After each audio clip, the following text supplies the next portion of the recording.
Bom dia, boa tarde ou boa noite para você acompanhando com valorinvest.com mais um Com a Palavra. Hoje, com a palavra, a Mitre, personificada na figura do Rodrigo Cagalli. Ele é diretor financeiro da empresa. Rodrigo, obrigado por contar aqui com você em mais uma edição do Com a Palavra. Obrigado, Gustavo. Obrigado aí ao Valor Invest pelo convite. Será um prazer. Espero esclarecer todas as dúvidas, contar um pouco do nosso momento também, o que a gente faz, enfim. Estou à disposição. Obrigado. Prazer é nosso, Rodrigo. Rodrigo, vou começar aqui bem pelo comecinho. Queria que você explicasse quem que é a Mitre, né? Desde quando existe a empresa, qual o campo de atuação, enfim, como é que a empresa faz para ganhar dinheiro? Vamos lá. A Mitre é uma incorporadora e construtora sediada na capital de São Paulo capital. A gente é uma empresa aí com quase 60 anos de história. O nosso foco é construir, na verdade, comprar terreno, incorporar, vender os apartamentos e construir para o público de média e alta renda.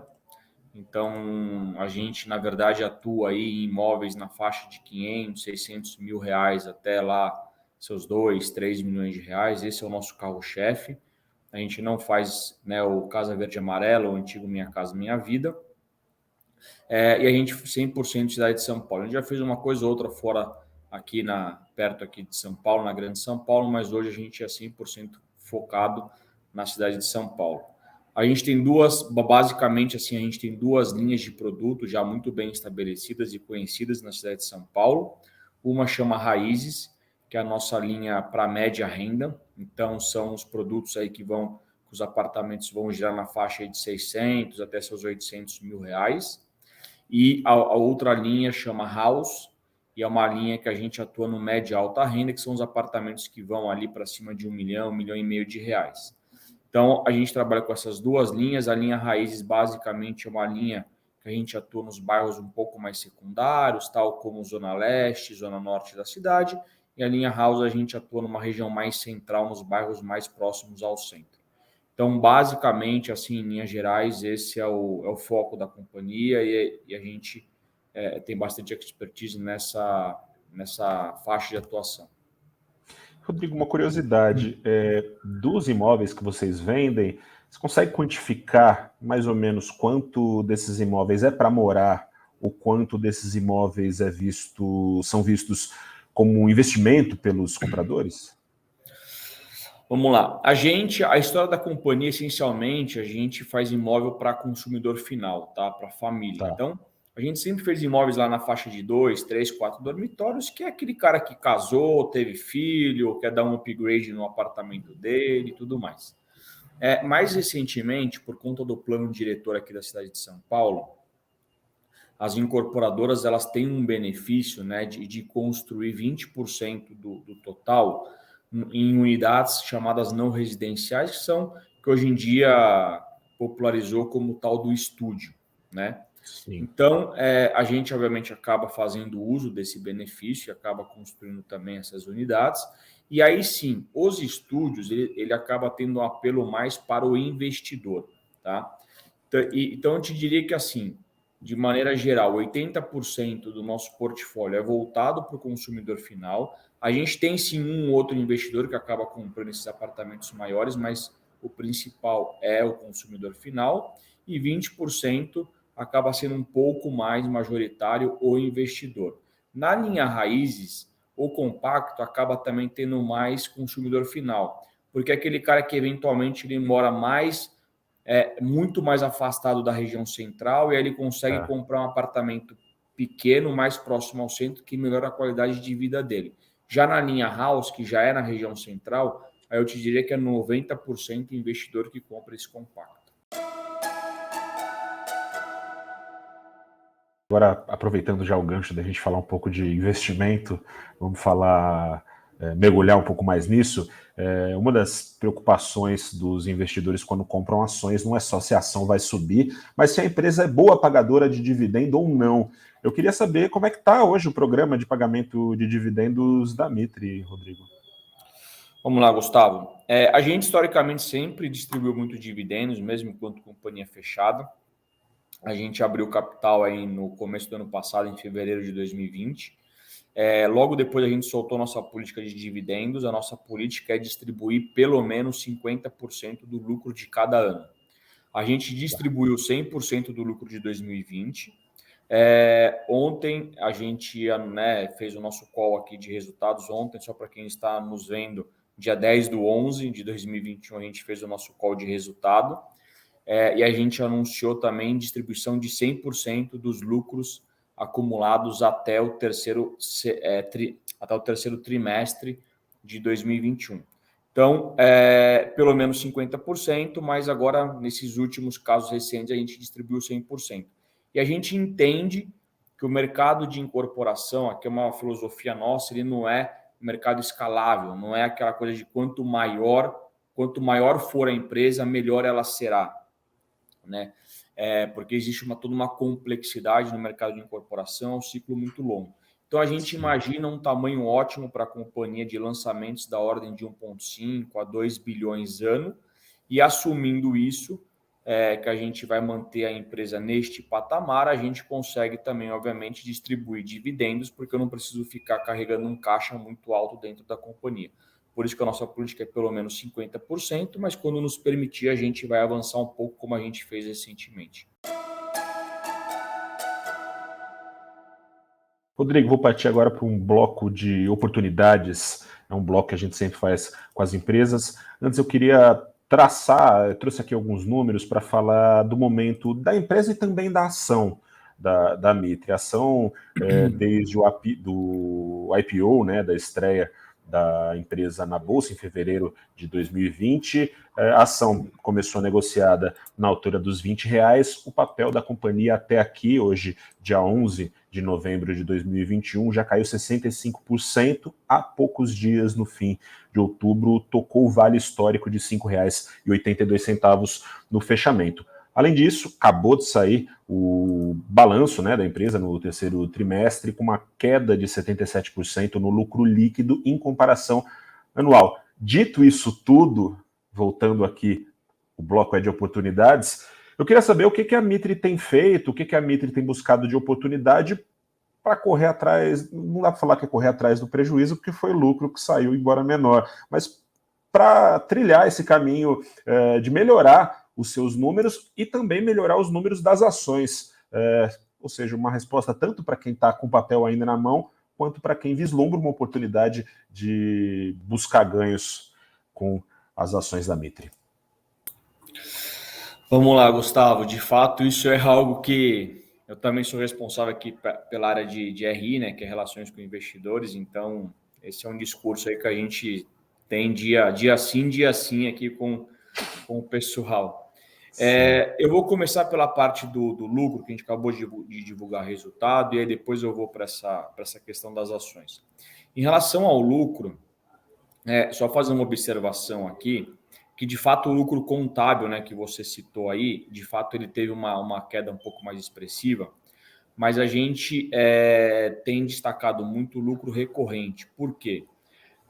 No ano passado, quando foi aquele boom da pandemia lá em março, abril, o mercado acionário derreteu naquele momento.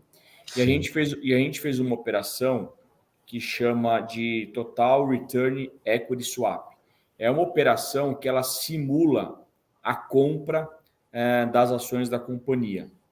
Então, como naquela oportunidade a ação chegou a bater R$9, a gente entendeu que estava super barato, então a gente fez essa operação para ficarmos expostos ao preço da nossa ação, porque a gente obviamente acreditava e acredita que a ação tá num patamar, não está num patamar condizente com a companhia. Só que essa operação a gente é obrigado, ao final de cada trimestre, marcar pelo preço que a ação fechou na bolsa. Então, se ao final do trimestre a ação fechou a R$8, eu preciso marcar a R$8. Se no outro trimestre a ação fechou a R$6, aí eu tenho esse prejuízo de 8 para 6, entendeu? Mas ele é meramente contábil, ele não envolve caixa, nada disso, ele não é financeiro, ele é meramente contábil. Então, como a gente está exposto a essa variação e o preço da ação caiu durante 2021, a gente acabou tendo um prejuízo no terceiro trimestre de 11 milhões referentes a essa operação. Então, quando a gente exclui este efeito, que é meramente contábil e não tem nada a ver com a questão operacional da companhia, nosso lucro teria sido de 16 milhões de reais no terceiro trimestre, não de 5 milhões. Então, certo. Por que eu expliquei isso? Porque operacionalmente, felizmente, a empresa está indo super bem. A gente divulgou o resultado, a margem da companhia ela vem subindo trimestre contra trimestre. A gente fechou aí com uma margem bruta de quase 37%.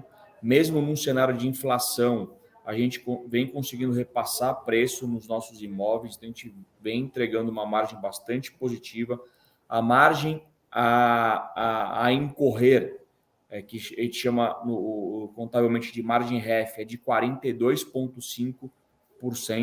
Então, isso indica que os projetos já lançados, já no balanço da companhia, terão um bom lucro e uma boa margem nos próximos trimestres. Então, assim, operacionalmente a empresa está indo super bem, a gente está lançando, está vendendo com qualidade, mantendo uma boa velocidade de vendas. Então, a gente está super contente do ponto de vista operacional.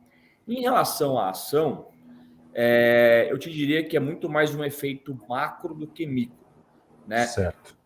Porque se você analisar o setor imobiliário dentro da Bolsa, todo mundo caiu muito. Obviamente, uns caíram um pouco mais, outros menos, mas todos caíram assim.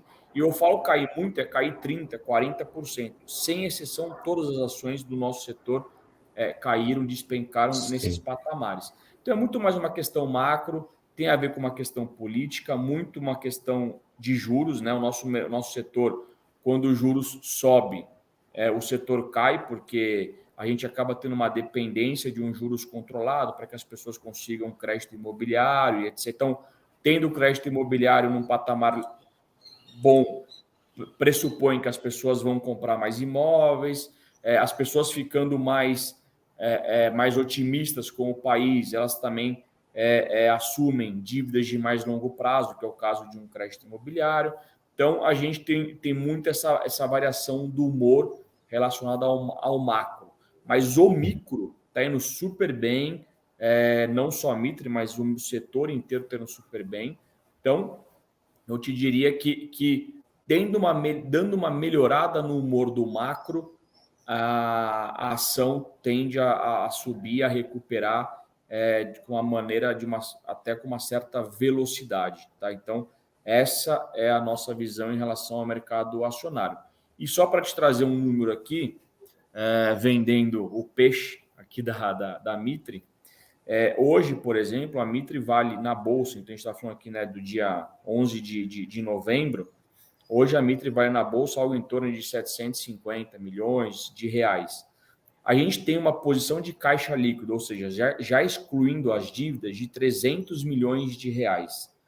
Se eu considerar 300 milhões de reais, se eu assumir que eu tenho no meu balanço, já está pago 500 milhões de reais em terreno. Está pago. Isso daí é valor de mercado, sem considerar uma potencial valorização do terreno. Então, só de terreno, mais caixa líquido, excluindo a dívida, eu já tenho 800 milhões de reais.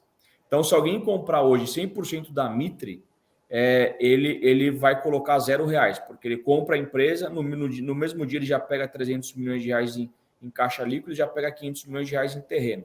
Além disso, de tudo que eu lancei, eu já tenho para reconhecer nos próximos meses 300 milhões de reais de lucro bruto, que é o lucro a incorrer. Então, já está dado do que já está vendido, fora 600 milhões que eu tenho no estoque. Então, quando você pega essa conta toda, que a gente chama aqui no mundo financeiro de NAV, que é como se fosse um valor de liquidação da companhia, ela tem outras contas que você tem que incluir, mas de maneira simplória, a gente tem aí um valor de liquidação de 1,2, 1,3 bilhão da companhia. E hoje ela vale 700, 750 milhões. Então, de fato, o preço da ação está muito, muito descontado assim, para a realidade financeira da empresa. Ou seja, na visão de vocês, uma boa oportunidade de entrada, na verdade, esse preço de ação corrente da Mitre. Eu não tenho dúvida. Obviamente que tem uma questão macro, etc. Eu acho que que o investidor que quiser entrar no papel da Mitre, mesmo no setor de imobiliário, ele tem que ter uma cabeça, apesar que o mercado acionário como um todo, você sempre tem que ter uma cabeça de médio e longo prazo, né? Não dá para ter cabeça de curto prazo. Mas especialmente no nosso setor, eu não tenho dúvida que tem excelentes oportunidades. A Mitre é uma delas, assim, o papel está muito descontado, a empresa está super redonda, mas tem que ter uma cabeça de um pouco mais médio e longo prazo. Quem tiver uma capacidade financeira para aguentar esse médio e longo prazo, uma estrutura também ali emocional, né? Porque para aguentar esses sobes e desces, eu não tenho dúvida que no médio e longo prazo deve ter um bom retorno, sim. Tem que ter sangue frio, né, Rodrigo, para investir em ação, ainda mais no Brasil, que é bastante emocionante, né? Rodrigo, vou tentar aqui traçar um cenário, ainda falando de oportunidades. Se a gente fechasse o olho agora e abrisse o olho em 2023, já com boa parte da turbulência deixada para trás e imaginando que um cenário mais positivo, macro, esteja colocado, que tipo de oportunidade de crescimento que a Mitre vislumbraria nesse cenário? Gustavo, assim, a gente é uma empresa que procura. A gente não controla, né, o macro. Eu não controlo quem vai ser o presidente, se o Bolsonaro, o que ele vai falar, vai deixar de falar, se é o Lula, se, enfim, não importa quem quer que seja. A gente não controla. A gente não controla as decisões políticas e macro. Então, a gente é muito focado na nossa operação. Então, a gente é uma empresa muito de produto.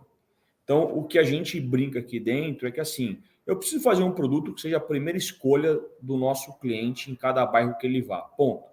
Tá. As pessoas, não importa, as pessoas não vão deixar de casar porque o presidente mudou, as pessoas não vão deixar de ter filho, não vão deixar de separar, não vão deixar de querer morar melhor e etc. Obviamente que quando o macro ajuda, é muito bom porque as pessoas ficam mais confiantes, etc. Mas se existe ali um mercado consumidor que ele acontece independente do cenário macroeconômico. E a gente procura fazer os apartamentos para que mesmo nesse cenário de baixa, mas que ele acontece, a gente seja a primeira escolha. Então, isso é o que a Mitre se propõe a fazer. Então, pensando em oportunidade para 2023, assim, eu acho que a Mitre vem sendo muito bem sucedida nessa sua estratégia. Eu digo isso porque a gente vê os números, a velocidade de vendas, as margens da empresa, a satisfação dos nossos clientes. Então, a oportunidade é continuar fazendo exatamente o que a gente já fez até então e deixar de pensar um pouco nessa outra parte macro, entendeu?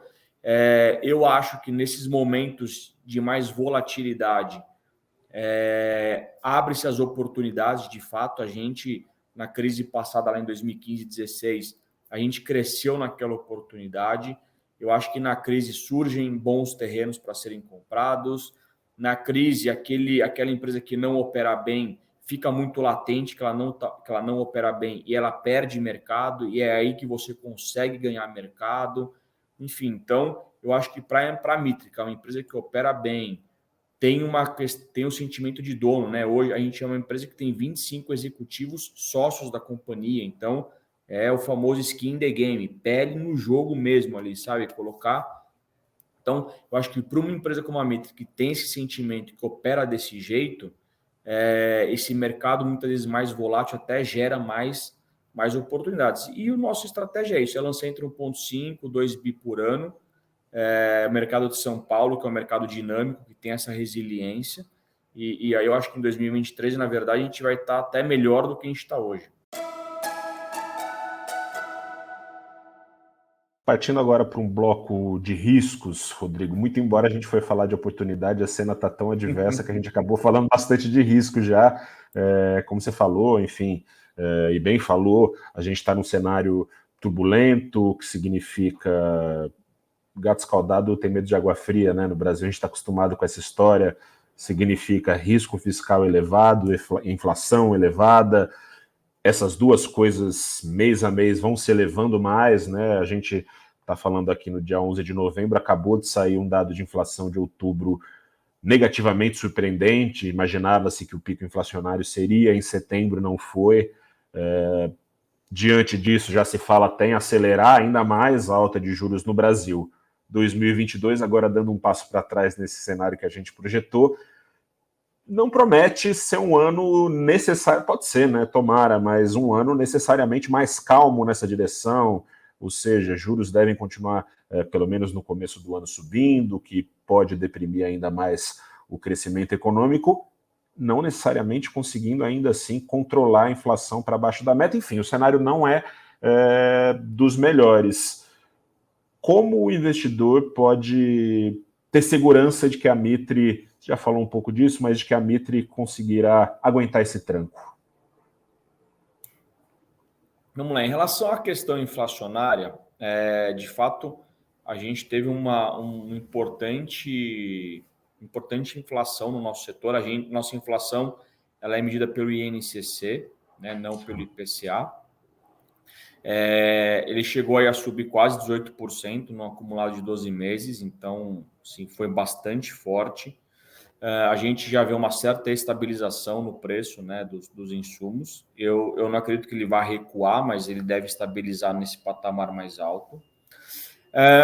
De maneira geral, a gente conseguiu repassar esse aumento para os preços dos imóveis, então a gente não teve outra alternativa a não ser lançar mais caro, e respondeu. Ainda assim, respondeu. A gente vem tendo uma boa velocidade de vendas. As margens, que nem eu comentei agora há pouco, aí, em patamares super saudáveis, crescendo.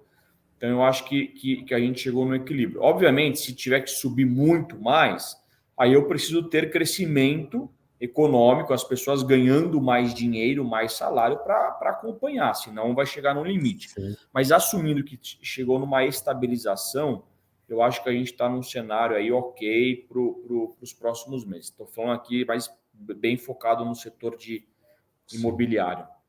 Sim. Então, em relação à inflação, acho que é um pouco disso.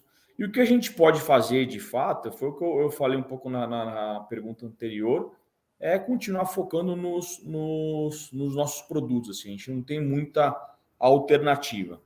Bom terreno, assim, mesmo em momentos de crise, terrenos bons na cidade de São Paulo, eles não caem de preço. Assim, isso daí é uma só regra. Sobe em São Paulo, né? Só sobe, é uma regra. Não tem. O mercado de São Paulo é um mercado muito dinâmico e ele foge bastante à regra do Brasil como um todo. Só para dar um exemplo, lá em 2016, que foi o fundo do poço, né, do Brasil ali, que a gente recuou o nosso PIB quase 4%, enfim, São Paulo, naquele ano, vendeu quase 17 mil novos apartamentos. Isso porque naquela época a gente não tinha os apartamentos compactos. Então, assim, a gente vendeu 17 mil novos apartamentos tradicionais, mesmo naquele momento. Então, São Paulo tem uma força dinâmica, que não te falei, as pessoas vão continuar casando e etc., e, enfim, morando e pensando em mudar, mesmo nesses cenários. Obviamente, hoje São Paulo vendia 35 mil, aí caiu para 17. Então, 17 mil apartamentos deixaram de ser comercializados. Se você tem uma mercadoria boa, você vai continuar sendo a primeira escolha. Se a sua mercadoria é mais ou menos, você vai ficar naqueles 17 mil que não foram comercializados. Então, por isso que a gente é muito diligente para comprar terreno, terreno bem localizado, terreno bom, e fazer um produto muito aderente ao que o cliente precisa. Falando parece fácil, mas não é assim. Isso é uma ciência. Ter 25 executivos sócios faz toda a diferença, porque a galera vive de fato o dia a dia da empresa, respira, sabe? Eu sou diretor financeiro, mas eu vou lá visitar os estandes, eu vou no final de semana, pego meu carro, passo nos estandes da Mitre, vejo se está tudo indo bem, se o atendimento está do jeito que tem que ser. Então, tem esse lado aqui do nosso dia a dia, de fato, da empresa, que faz toda a diferença. É uma responsabilidade pessoal de vocês, né? Afinal de contas, é o capital de vocês que está também em jogo. Rodrigo, para fechar aqui esse bloco de riscos, tem algum outro risco fora? Eu acho que acaba sendo o cenário macro talvez o mais preponderante, mas tem algum outro risco que você acha que vale a pena o investidor estar ligado para investir? No caso da Mitre, claro, mas no mercado imobiliário como um todo?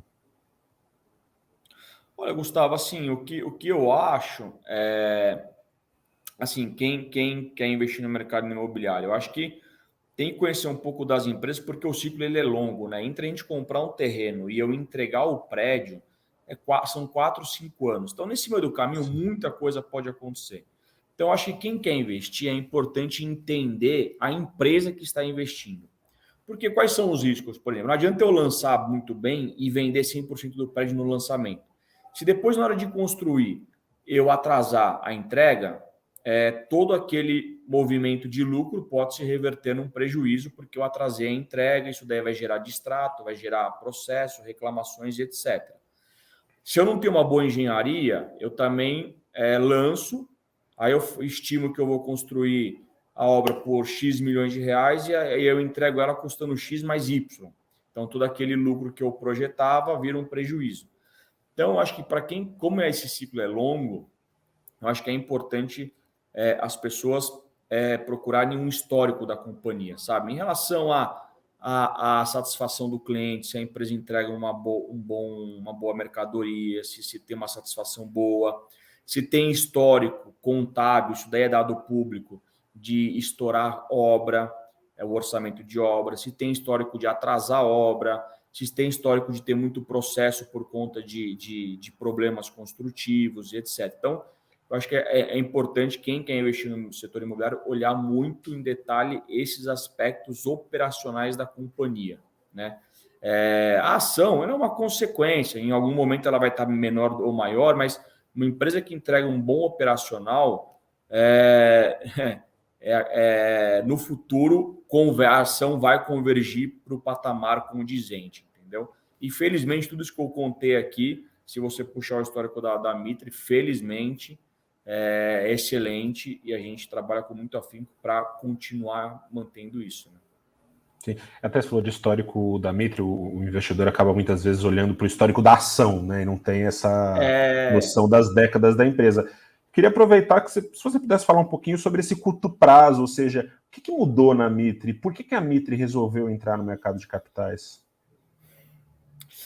A gente, na verdade, assim, a gente não resolveu entrar para crescer, né? Então, acho que isso daí é a primeira coisa legal de se dizer, né? Cara, eu entrei para pegar dinheiro para daí crescer. Não. A gente já tinha um land bank super robusto. Quando a gente fez o nosso IPO, o nosso land bank já era quase de 5 bilhões em valor de venda potencial. Então, já era um dos maiores land banks da cidade de São Paulo. Não foi por este motivo. Foi simplesmente por uma questão de estrutura de capital, né? Naquele momento do IPO, as empresas do nosso setor estavam super bem valorizadas na bolsa, e quando a gente olhava o custo do capital no mercado privado e etc., que a gente usava, versus o custo do capital via mercado acionário, a gente entendeu que valia a pena naquele momento buscar o dinheiro via mercado acionário.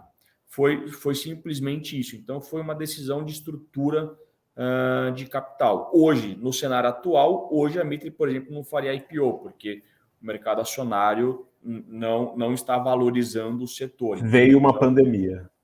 Veio uma pandemia. Assim, a gente, de fato, muitos dirão que foi sorte, mas para mim a sorte só acompanha quem é competente, né? Aquela... isso daí eu levo aqui para mim. Mas a gente, de fato, né, fez o IPO no dia 5 de fevereiro, a gente tocou a campanha na B3 e dali 20 dias teve o primeiro caso oficial no Brasil, e aí todo mundo já sabe o que aconteceu. Então, foi um momento, assim, certeiro de ter feito a IPO, confesso, mas a gente conseguiu também fazer a IPO numa velocidade muito rápida, né? A gente da primeira reunião com os bancos até tocar a campainha foram aí pouco mais de 4 meses. Então, para quem já viveu uma IPO, é um prazo muito, muito enxuto para colocar de pé um projeto desse. E a gente só conseguiu porque a empresa sempre teve governança, sempre foi muito ajeitada, sempre teve uma estrutura corporativa muito, muito sólida, tudo mais. Senão não seria possível, né? E aí, obviamente, uma história também sólida, porque aí os investidores compraram a nossa história. Então, foi daí que surgiu a IPO e o motivo foi só uma estrutura de capital, de fato. Agora falando um pouco de balanço, mas na parte técnica do balanço, para quem está querendo aprender a mergulhar nos balanços das empresas e coisa e tal, eu queria que você sugerisse 3 métricas essenciais para se entender o negócio da Mitre e a situação no momento da empresa. Vamos lá. O mercado, se você pegar os relatórios dos analistas que cobrem o setor imobiliário, eu não vou entrar aqui na seara se eu concordo ou não com a métrica, senão a gente vai ficar divagando aqui muito. Mas a principal métrica que se olha é a métrica que a gente chama price to book, que é o preço em função do patrimônio líquido. Então, se alguém pegar o balanço, você vai lá no balanço da Mitre e vê quanto que é o patrimônio líquido da companhia. Hoje o patrimônio líquido da Mitre é quase R$1 bilhão, é 990 milhões de reais. E a métrica é a seguinte, você vê o quanto está valendo a companhia, né? Que eu não te falei, a companhia está valendo aí mais ou menos 750 milhões de reais. Então, hoje, a gente está negociando 0,7 vezes patrimônio líquido. Porque o patrimônio líquido ele é meio que uma proxy para você imaginar como se fosse a liquidação da companhia. Né? Então, certo. para isso que se usa o patrimônio líquido como referência. Então, hoje, a companhia está sendo negociada abaixo de um valor ali de liquidação contábil, o que significa, né, subentende que a companhia está barata. Então, esse é a principal proxy que o mercado acionário usa, tá? Assim, o principal indicador é esse. Preço em função do patrimônio líquido. Esse é um. Aí eu te diria que, assim, outros indicadores para você ver a qualidade da companhia. Eu acho que margem bruta, porque a margem, mais do que a margem líquida, a margem bruta ela mostra a qualidade dos projetos que a companhia tem. Então, margem bruta é um bom indicador para se olhar. A margem REF, que é a margem a incorrer. Então, tudo que você tem para reconhecer de receita e custo também dá um bom indicador de como serão os próximos trimestres e a qualidade dos projetos já dentro de casa.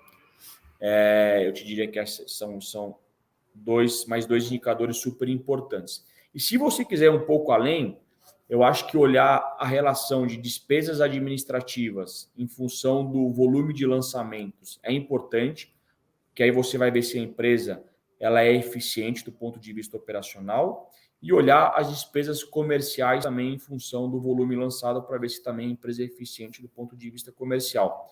Se essa métrica de margem bruta já realizada, margem a incorrer, o indicador de despesas administrativas e de comerciais pelo volume lançado tiver no patamar condizente, a consequência é que o lucro da empresa no curto, médio e longo prazo será bom. Isso é dado. E aí, a relação preço pelo patrimônio líquido também vai convergir para um patamar maior. Obviamente que ele pode cair de maneira momentânea por uma questão macro e etc., mas a tendência é convergir para um patamar condizente. Então, eu te diria que esses são os principais indicadores. Rodrigo, eu quero já agradecer a sua presença aqui em mais uma edição do Com a Palavra e passar para você a bola final que a gente sempre passa para os RIs que estão aqui com a gente. Queria que você pudesse falar para quem está acompanhando por que comprar uma ação da Mitre, por que investir na ação da Mitre e não das suas concorrentes. Bom, Gustavo, o que eu posso dizer assim com muita propriedade? Né? Eu estou na Mitre há quase 10 anos, também sou sócio aqui da empresa, enfim. Então, a gente tem 25 sócios e obviamente, muito mais colaboradores super engajados aqui para entregar um resultado. A Mitre é uma empresa que preza muito pelo produto. A gente entende que o nosso setor ele é de médio e longo prazo, então olhar um trimestre de uma incorporadora é a mesma coisa que você perguntar para uma varejista como que foi o dia dela. Não significa nada. Um trimestre para uma incorporadora, ele não necessariamente vai traduzir o que foi e o que será a companhia. Então, tem que ter esse pensamento de médio e longo prazo. No médio e longo prazo, a Mitra é uma empresa, todos os sócios, por exemplo, têm uma meta de longo prazo, então aqui ninguém olha só o hoje, a gente olha a nossa meta de longo prazo é de 5 anos. Então, sabe, para a gente ser remunerado, ganhar dinheiro, a gente tem que pensar longe, longo, e a nossa meta ela envolve satisfação do cliente. Então, não é só olhar o número contábil, dar lucro por dar lucro, não. Nosso cliente tem que ficar satisfeito, a gente tem que dar lucro sim, tem que dar retorno para o acionista, mas o cliente tem que ficar satisfeito, nossos colaboradores têm que ficar satisfeitos também, sabe, ter um time engajado, um time apaixonado. Então, assim, a gente procura olhar muito esses detalhes, assim, que muitas vezes o balanço não reflete, e quem não está no dia a dia da companhia, muitas vezes não tem essa noção toda. Mas é isso que nos fez chegar até aqui, é isso que nos permitiu fazer um IPO em 4 meses e fazer com que o nosso IPO saísse no topo da faixa, com uma base acionária de extrema qualidade, com os investidores acreditando no nosso discurso. Investidores, alguns, que mesmo com o papel caindo, que caiu, continuam fazendo parte da nossa base acionária, porque continuam acreditando na companhia. E é isso que vai nos fazer mais 50, 60, 100 anos de história. Assim. Então, eu acho que é isso que a companhia tenha, sabe? Então, não adianta olhar, não olha só o curto prazo. Se você acredita, se você quer investir num setor que tem um prazo um pouco mais longo e gosta do setor, investe na Mitra, porque a Mitra tem esses componentes que vão fazer o seu investimento valorizar no médio e longo prazo. Eu não tenho a menor sombra de dúvidas. Peixe vendido, Rodrigo. Rodrigo, obrigado por estar aqui com a gente, viu? Um prazer falar com você. Gustavo, obrigado a você, obrigado aos nossos ouvintes. Deixo aqui também um canal aberto para quem quiser entender um pouco mais da companhia. A gente tem o nosso site de RI, no site da Mitra, ou no site da Mitra, ou no ri.mitrihilt.com.br. Ali você pode mandar suas mensagens por e-mail, telefone, enfim, o time de RI está todo à disposição também. Então, caso alguém queira entender um pouco mais, por favor, estamos 100% à discussão. E obrigado a você, ao Valor, pelo convite. Enfim, espero que tenhamos outras dessa daí. Teremos, Rodrigo. Obrigado. Esse foi Rodrigo Cagalli, diretor financeiro da Mitre. Obrigado a você aí do outro lado que ficou com a gente nesses minutos para conhecer um pouco mais sobre uma das principais empresas listadas aqui no Brasil. Convido a acompanhar toda a série Com a Palavra para saber um pouco mais sobre o nosso mercado acionário. Um grande abraço, até a próxima e tchau.